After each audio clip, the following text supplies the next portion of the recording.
say a lot. Many might not know that John is the only congressman that Martin Luther King ever endorsed. Many do know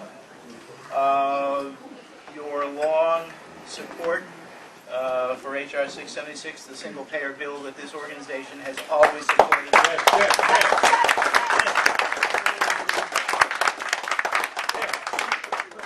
And many may not know that John is in the process of presenting sweeping legislation to address the jobs crisis, which is certainly one of the most important crises that we face, and one of the reasons why we're all here today. Here, here. John? Brother Frank Llewellyn, I'm honored to be introduced by you.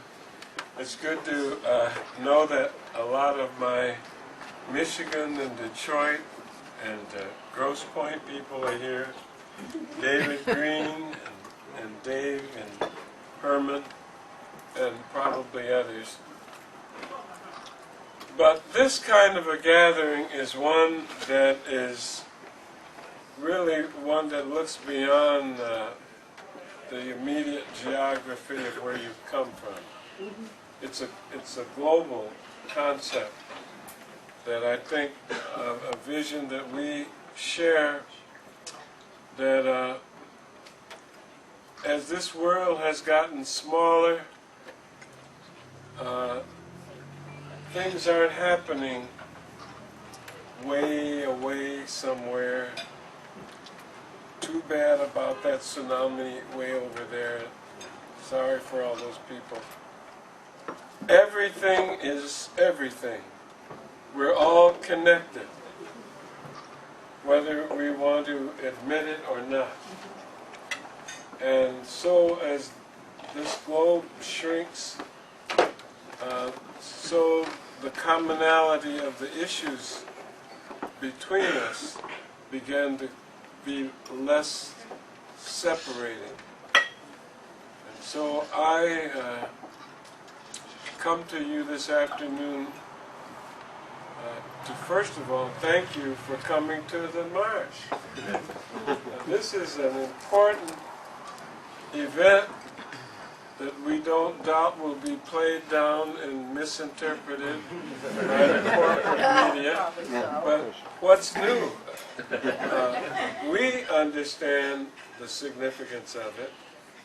We know that when unions, political ideology, clergy, labor, civil rights come together, and just people that are progressive enough to see in this one world concept that we're all in this together, it makes certain things pretty easy to understand where we're coming from. Overriding it all is the quest for peace in the world. We're bent on accidental or intentional nuclear annihilation. And I am firmly supporting Congressman Dennis Kucinich's measure that would make a Department of Peace in the United States federal government. It's long.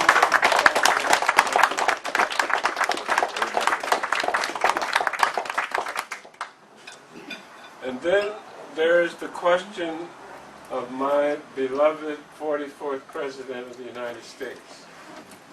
And that is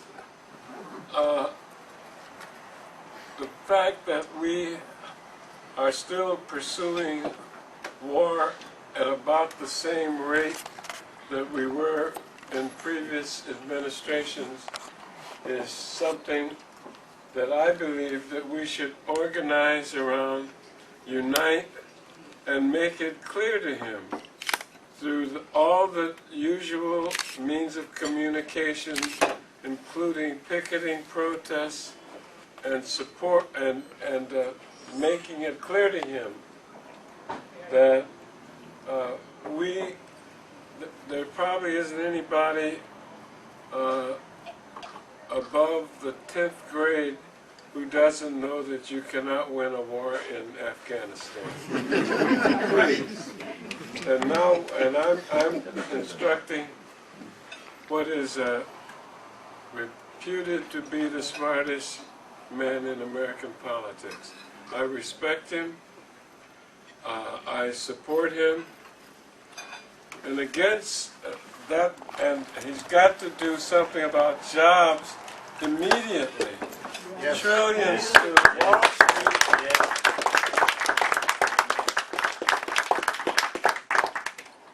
So I say that all against the backdrop of the fact that in 2012 there is a highly organized effort to make sure that he is a one-term president. It started even before he was sworn in. It's grown. I only mentioned the Tea Party because they're small and dismissible, but there are much more serious and affluent sources behind this effort to interfere with a re-election campaign of Obama. So maybe you are like me. I've got to stand up for the principles that I was fighting for before he ever set foot in Washington. And yet at the same time I've got to ensure that he is re-elected 2 years from now. That calls for some balancing, but not an awful lot from where I see. I see that us making him more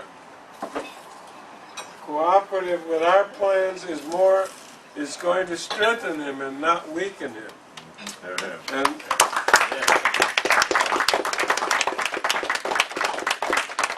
And to have this press secretary of his denouncing the left is a automatically dismissible act.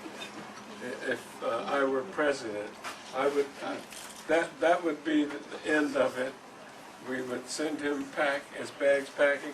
I don't know where he came from anyway.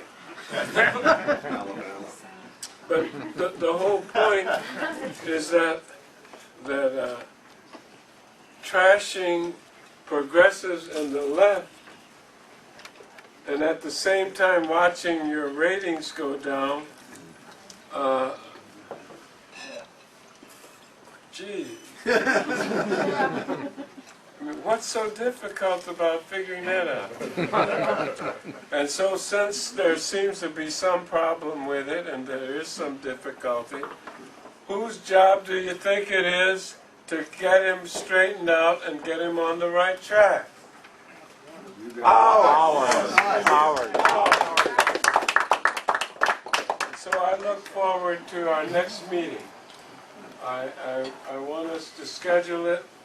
We will have a little larger facility than this, but the food may not be any better. And I thank you very much for allowing me to. All right.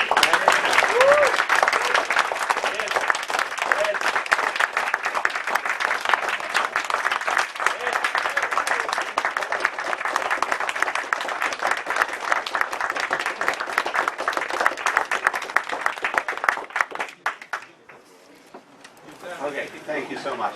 Thank you, my brother.